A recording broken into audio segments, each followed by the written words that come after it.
তো আমার কাছে মনে হচ্ছে যে আসলে সে এমপি হানজালা নাকি আরেকটা হারামজাদা। আচ্ছা, আপনি একটা ভিডিও নিশ্চয়ই দেখেছেন, ছোট করে বলবো। আজকে একটা ভিডিও নিশ্চয়ই দেখেছেন যে জামাত জোটের একজন এমপি হানজালা, তিনি বিএনপির একজন কর্মীকে এইভাবে হুমকি দিয়েছেন, এই মিয়া চুপ করেন, খেয়ে ফেলাবো। তার ভাষাটা এত জঘন্য আর আক্রমণাত্মক ছিল। একটা গ্রামে বিচার করতে গিয়ে এক্স্যাক্টলি। তো আমার কাছে মনে হচ্ছে যে আমরা ওই প্রসঙ্গে না যাই, আমার প্রশ্নের উত্তর একটু ছোট করে প্রশ্নের উত্তর দেব, আপনার প্রশ্নের উত্তর দেওয়ার জন্য এটা আনা।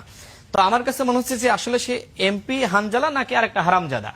আমরা আওয়ামী লীগের হারামজাদাদেরকে দেখেছি এইভাবে আমাদের অপোজিশন লিডারদেরকে হুমকি দিয়েছে।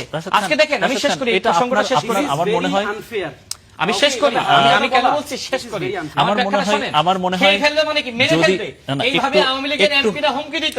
আজকে বিরোধী দল হয়ে তাদের এমপিরা সরকারি দলের লোকজনকে হুমকি দিচ্ছে। মানে তাদের আচরণটা এরকম যে বিএনপি ক্ষমতায় থেকেও বিএনপি ক্ষমতায় নাই, বিএনপি অপোজিশনে আছে আর ক্ষমতায় আছে আপনার এই জামাত ইসলাম। তাদের এমপিদের হুমকিটা দেখেন। একটা